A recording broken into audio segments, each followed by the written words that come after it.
Əmin taksi şoförüdür. Nə olar? Nə olar? Olsun. Dayın taksi şoförüdür. Nə olar? Qismət də lan. Əmin oğlu taksi şoförü. Dayın oğlu taksi şoförü.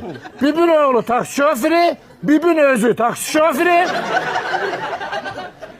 Xalan qızı da ördərir taksiliyi. Nəslimiz ümumiyyətlə bizim Xidmətdəyik. bir taksi park nəslidir. Bəli, xidmətdə. Nə olar?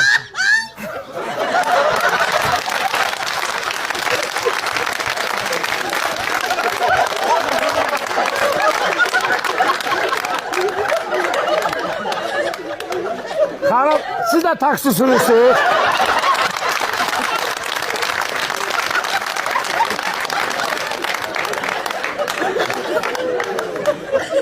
Şükür özümüzə bir şey olmadı. Hər şey qaydasında.